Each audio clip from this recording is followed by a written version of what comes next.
गीतकार हुए हैं जिनका नाम चाणक्य था। चाणक्य ने कहा है, जो लोग अपने भाग्य को उदय करना चाहते हैं उनको 5 काम बंद कर देना चाहिए और 3 काम शुरू कर देना चाहिए, उनका भाग्य बदल जाएगा। वे कौन कौन 5 कार्य हैं जिनको बंद करना जरूरी है? नंबर 1, कुचेलिनम। कुचेलिनम का क्या अर्थ होता है? गंदे वस्त्र पहनने की आदत, इसको त्याग करना चाहिए। इस आदत को छोड़िए, गंदे कपड़े मत पहनिए।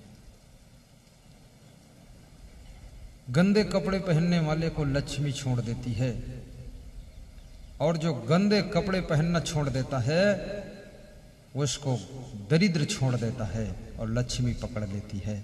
इसलिए गंदे कपड़े कभी मत पहनिए। कुचेलिनम। दंत मलोपधारिणम, और जिनके दांतों पर मैल जमा रहता है, जो दांतों को साफ नहीं करते, वे लोग अपने भाग्य को उदय नहीं कर पाते। इसलिए दांतों को भी साफ कीजिए और जब आप हंसिए तो आपके दांत मोती जैसे चमकने चाहिए। ऐसा वैसा खाना पीना भी बंद कीजिए। ऐसी चीजें मत खाइए जिसको खाने से दांत गंदे हो जाते हैं, क्योंकि दांतों का दर्शन भी आकर्षण का केंद्र बनता है। ये दांत कोई साधारण चीज नहीं है। दांत 2 काम करते हैं। तुम कुछ भी खाते हो उसको काटते हैं, कुतरते हैं, टुकड़े टुकड़े बनाते हैं। लेकिन ये दांत जब हंसते हो तुम, तो ये सबको दर्शन भी देते हैं और इशारा करते हैं कि मेहनत करने वाले का दर्शन सभी लोग करते हैं। मुंह में कोई चीज आती है, काटने का काम, कुतरने का काम, मेहनत का काम मैं करता हूं। इसलिए दुनिया के लोग जब आदमी हंसता है तो दांतों का ही दर्शन करते हैं। इसलिए आदमी को मेहनत करना चाहिए। मेहनत करने वाले लोग ही दर्शन करने के योग्य बन जाते हैं। आलसी का दर्शन कौन करना चाहता है? दांत परिश्रमी है और दांत काटते हैं, कुतरते हैं, चबाते हैं, पर उनके अंदर त्याग भी है कि दांत कभी स्वाद नहीं लेते हैं। काट कर, कुतर कर, चबा कर जीवा रानी को दे देते हैं कि तुम टेस्ट लीजिए। आप हम 32 के बीच में रहती हो, तुम अकेली हो, स्वाद तुम ही लो, हम मेहनत करके आपको दे देंगे, हम स्वाद नहीं लेंगे। जो लोग दुनिया में मेहनत तो करते हैं लेकिन स्वाद दूसरों को देते हैं, वही लोग दर्शन करने के योग्य होते हैं। इसलिए दांतों को देखा जाता है।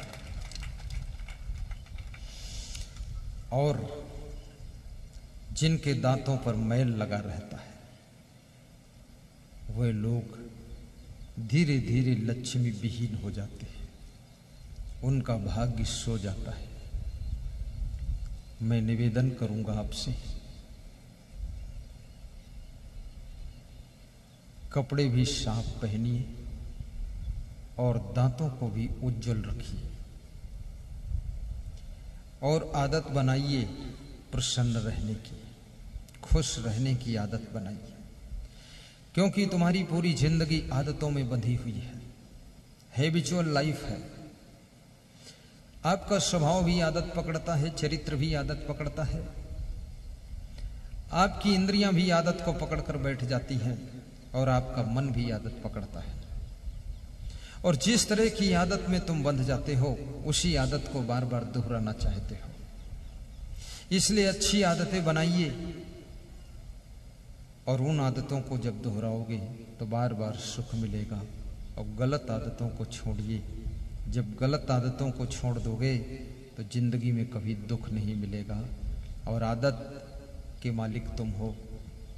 संत कबीर से पूछा गया कि सबसे बड़ा भजन क्या है, तो कबीर ने कहा कि आदत जरा सुधार लो, बस हो गया भजन। मन की तरंग मार लो, बस हो गया भजन। आदत को सुधार लो, समझो भजन हो गया। और मनुष्य तो एक है, लेकिन इसमें आदतें अनेक हैं। अधिक सोने की आदत, अधिक खाने की आदत, अधिक बोलने की आदत,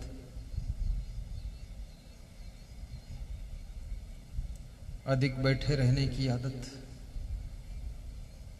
फिजूल खर्ची की आदत, नशा करने की आदत, बीड़ी पीने की आदत, अधिक चाय पीने की आदत, गाली देने की आदत, टाइम पास करने की आदत, ऊँघने की आदत, गुस्सा करने की आदत, लालच करने की आदत, चोरी करने की आदत, चुगली खाने की आदत, ईर्ष्या करने की आदत, गंदगी फैलाने की आदत। मैं अभी यहाँ व्यास गादी पर देख रहा था, जब हमारे संत साधक इसको साफ कर रहे थे, बहुत से श्रोता देख रहे थे, मन में सोच रहे थे कि बहुत सफाई रखते हैं, कहीं भी एक चीज पड़ी दिखेगी नहीं। और जिसके घर में सफाई है, गाड़ी में सफाई है, साड़ी में सफाई है, पैंट शर्ट में सफाई है, दांतों में सफाई है, शरीर में सफाई है, मन में भी सफाई है, और जिसकी जिंदगी में सफाई ही सफाई है, वह आदमी कभी गरीब नहीं रह सकता है। और जिस लक्ष्य को बनाता है, उस लक्ष्य को हंसते हंसते प्राप्त कर लेता है। इसलिए सफाई शुद्धता रखना ही चाहिए। आपकी सरकार भी कहती है एक कदम स्वच्छता की ओर, लेकिन मैं कहता हूं हर कदम स्वच्छता की ओर होना चाहिए। एक कदम से काम नहीं चलेगा।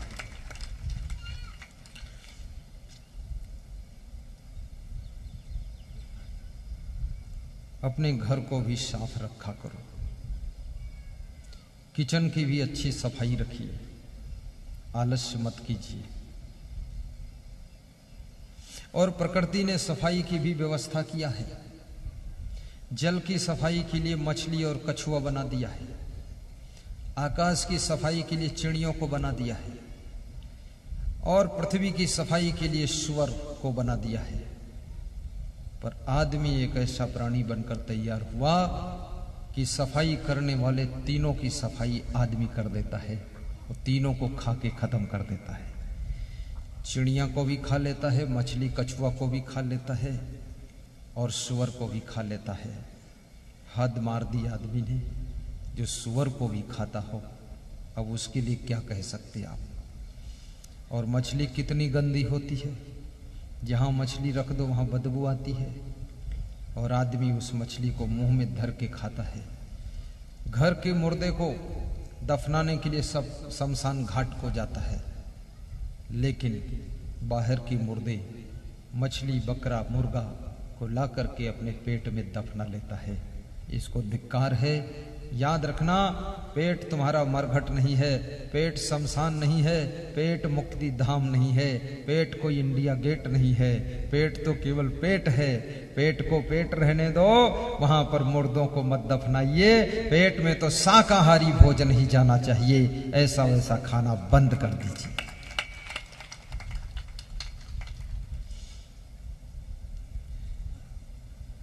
विचारों को भी शुद्ध कीजिए। बाहर की सफाई ही केवल सफाई नहीं है, आपके विचारों में भी सफाई होनी चाहिए। वाणी में शुद्धता हो, चरित्र में भी शुद्धता हो, व्यवहार में शुद्धता हो, लेन देन में शुद्धता हो। और कुचीलिनम दंतमलोपधारणम बहवासनम। चाणक्य कहते हैं तीसरी चीज और बंद करना पड़ेगा, बहवासनम। बहवासनम किसे कहते हैं? बहुत भोजन खाने की आदत। जीभ का कार्य है स्वाद बताना, लेकिन जरूरत कितनी है ये तुम्हारा कार्य है, इस बात को समझना। तादाद से ज्यादा खाने वाले लोग कभी स्वस्थ नहीं रहते हैं, और जरूरत से कम खाने वाले लोग कभी बलवान नहीं बनते हैं, और बिल्कुल ना खाने वाले लोग जिंदा नहीं रहते हैं। और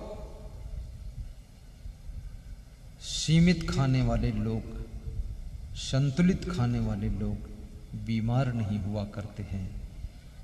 और बीमार होने के बाद जो संयम और परहेज करते हैं वो बहुत जल्दी स्वस्थ हो जाया करते हैं। और जो हंसते भी हैं उनकी बुद्धि का स्मरण बढ़ जाता है। और जो रोते हैं उनका हार्ट अटैक नहीं होता है। जो चिंता करते हैं वो हार्ट के पेशेंट हो जाते, लकवा अटैक होता है। और जो दूसरों से ईर्ष्या करते हैं उनकी उम्र कम हो जाती है। और जो बहुत दुखी रहते हैं वे अपनी जिंदगी के आनंद को नष्ट कर देते हैं। और जो बिना जरूरत के भी खुश रहते हैं उनके लिए जिंदगी के कांटे भी फूल बन जाया करते हैं, फूल बन जाया करते हैं।